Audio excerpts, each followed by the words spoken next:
Okay, so we are here on 11th principle of management. So, 11th principle of management is equality. Equality. Equality says employees are a part of managerial system. Since employees are a human being, practical approach should be adopted to handle them. Superiors should behave appropriately and uniformly while taking work from them. Effort should be made to establish equality in unit by informal way instead of legal or traditional way.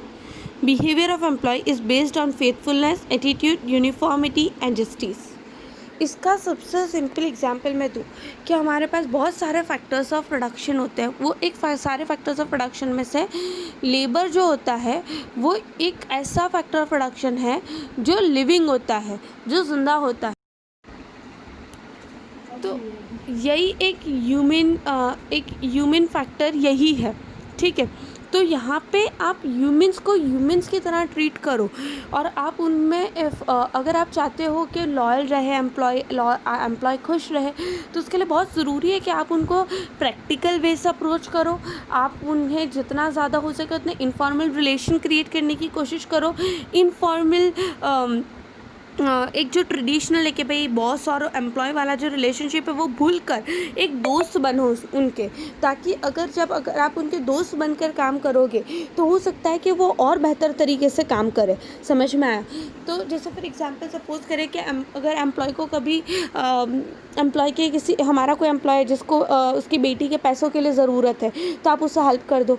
In fact अगर वो पैसों के लिए मदद नहीं मांग रहा, तो एटलीस्ट अगर आपको इनविटेशन दिया है तो आप उसके फंक्शन में जाकर शामिल भी हो गए तो भी वो बड़ा खुश हो जाएगा।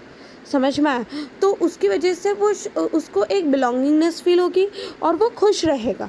तो बहुत ज़रूरी है कि आप एम्प्लॉयज़ के साथ एक इक्वल बिहेवियर मेंटेन करके रखें और आप हमेशा उन्हें खुश रखें। फिर आता है stability of personal tenure. Personal मतलब एम्प्लॉय, टेन्योर मतलब टाइम पीरियड। टेन्योर का मतलब होता है टाइम पीरियड।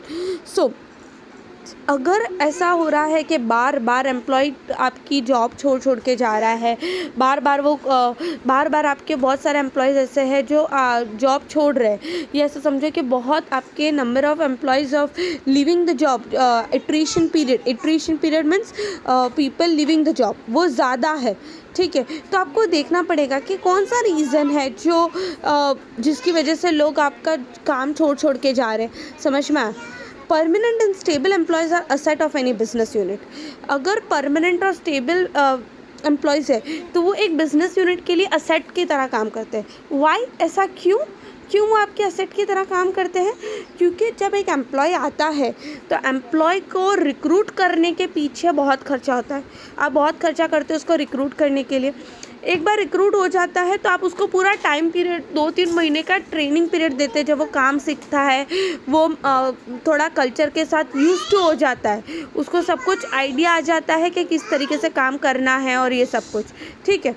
और फिर अचानक अगर वो एम्प्लॉय ने जगह छोड़ दी, अगर उसने जॉब छोड़ दी, तो आपको ये पूरा प्रोसेस वापस से करना पड़ेगा। समझ में आया? तो फिर वहाँ पे क्या करना पड़ता है, कंपनीज़ को वापस से ए से शुरू करना पड़ता है। तो वहाँ पे कंपनीज़ को काफ़ी नुकसान होता है।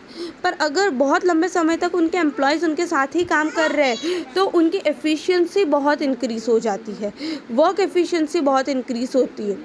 समझ में आया? An employee can develop himself by remaining to one unit and contributing in achievement of goals of the business unit.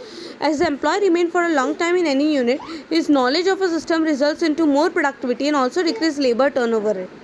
Labour turnover rate कम होता है, साथ ही साथ आपका एफिशिएंसी काफ़ी इंक्रीज़ हो जाता है। That should be an arrangement for promotion, training etcetera for the permanent employees. अगर जो हमारे परमानेंट एम्प्लॉयज़ है, आप उन्हें ट्रेनिंग दोगे, आप उन्हें प्रमोट करोगे, अगर आप उन्हें और अचीवमेंट्स के लिए उनके लिए प्लेटफॉर्म बनाएंगे, तो वो आपका जॉब छोड़ के नहीं जाएंगे। आप उनको यकीन दिलाओ कि आप उन्हें उनका बहुत ब्राइट फ्यूचर है आपके वहाँ पे, तो they will not leave your place. Then comes aspirate the corps। aspirate the corps मतलब feeling of oneness. aspirate the corps का मतलब होता है feeling of oneness. I repeat, sorry principle 13 is remaining initiative. let's read. As quality of entrepreneurship is necessary for industrialists, in the same way there should be quality of initiation in employees. Industrialization should provide such atmosphere that initiation must encourage. Due to initiation, strength of independent working in employee develops and it increases the leadership quality.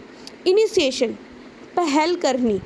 Initiative मतलब पहल करना, किसी भी चीज़ की पहल करने को हम बोलते हैं इनिशिएटिव. इनिशिएट क्या, इन्होंने इनिशिएटिव लिया है इसके प्रति, दैट इज़ इनिशिएट.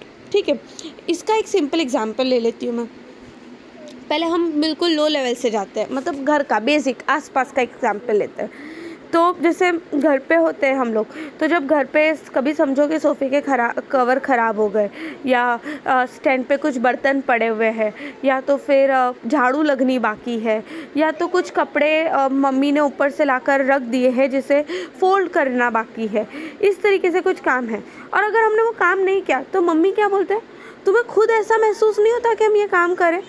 तुम खुद अपनी मर्ज़ी से मैं बोलूँ और करो, तुम्हें खुद ऐसा महसूस नहीं होता कि तुम काम करो? और अगर कभी तुमने मम्मी के कहे बगैर खुद वो काम कर लिया, इसका मतलब आपने वो काम के प्रति इनिशिएटिव लिया, आपने वो काम के प्रति इनिशिएट किया, आपने उस काम को पहल की. समझ में आया? I hope you are getting.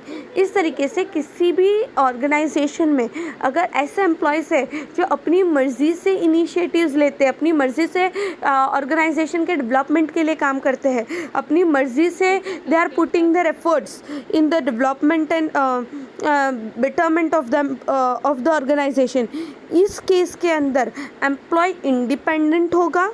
I repeat, employ independent होगा और वो काफ़ी अच्छी लीडरशिप क्वालिटी इनकलकेट कर सकेगा. समझ में आया? एम्प्लॉय इंडिपेंडेंट भी बनेगा और उसी के साथ साथ काफ़ी अच्छी लीडरशिप क्वालिटी इनकलकेट करेगा. That is initiative. Then comes aspirate the corps. इसका मतलब होता है फीलिंग ऑफ वननेस. जैसे नाम क्या है कि वननेस. यहाँ पे जब सारे एम्प्लॉयज़ जो है, मैनेजर्स और सब ऑर्डिनेट्स जब एक साथ मिलकर रहते हैं, जब हमें एक यूनिटी की फीलिंग आती है, सब एक समान की फीलिंग आती है, तो काम बहुत अच्छे से होता है. कोई जेलसी नहीं होती, कोई प्रॉब्लम्स नहीं होती, कोई मिसअंडरस्टैंडिंग्स नहीं होती. समझ में आया?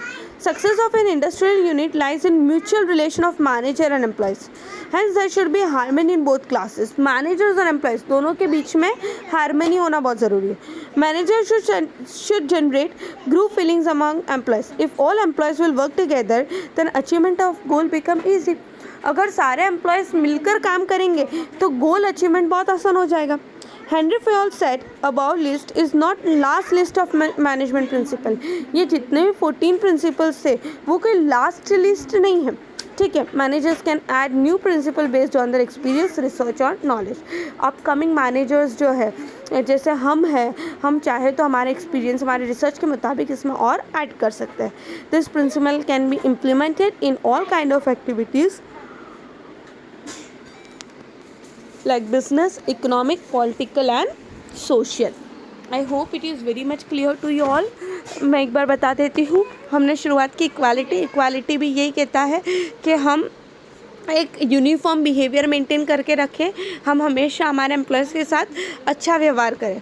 स्टेबिलिटी ऑफ पर्सनल टेन्योर, ये बात करता है कि हमारे जो एम्प्लॉयज़ हैं वो लंबे समय तक हमारे साथ काम करेंगे तो उससे लेबर टर्नओवर तो कम होगा ही, लेकिन साथ ही साथ हमारी एफिशिएंसी काफ़ी इंक्रीज़ हो जाएगी. मैंने आपको रीज़न भी समझाया कि ऐसा क्यों होना चाहिए. देन इनिशिएटिव का मतलब होता है पहल करना. To initiate, to develop leadership quality, to work with your own happiness, that is initiative. और फिर आता है aspirate the corps. Aspirate the corps का मतलब ये होता है कि आप फीलिंग ऑफ वननेस रखो, आप एक समानता से रहो, मैनेजर्स और एम्प्लॉय सब एक ही लेवल पे काम करो, that is aspirate the corps. I hope it is very much clear to you all. Now we have there is a very short introduction towards MBO. MBO is management by objective. It was introduced by Peter F. Drucker. MBO was introduced by Peter F. Drucker in the field of management in 1909 to 2005. As a well-known manager leader, was also a famous writer, philosopher, and an educator. There was a change in global business arrangement due to globalization. Need of development of new method of management was arisen, नई methods of management की करना बहुत ज़रूरी था. Peter F Drucker favoured for more importance of human asset in business unit. उन्होंने ये कहा कि ह्यूमन एसेट बहुत ज़रूरी है. Peter F Drucker important contribution was management by objective, that is MBO, and principle of self regulation. Self regulation मतलब खुद अपने आप से रेगुलेट करे, वो are men. About management by objective, he says that there should be uniformity in aim of employees and managers for achievement of aim. अगर हम ऐसा चाहते हैं कि हमें गोल अचीव करना है, तो जो मैनेजर का गोल है ना, वही गोल एम्प्लॉयज़ का होना चाहिए.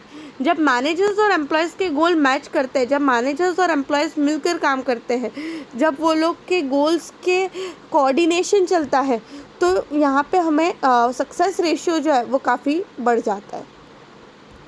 Management by objective is too much effective for different business formatted unit. Their contribution lies in human resource management, marketing management, and stress management.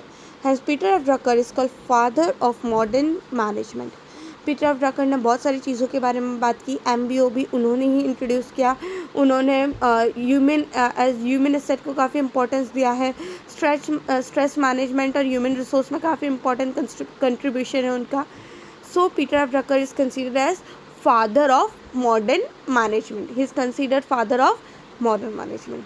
So here we come to an end finally with our chapter 2 of business. I hope it is very much clear to you all. Once we will be started with the class, we'll be having a great speed. Okay. Thank you so much, students. Have a great day.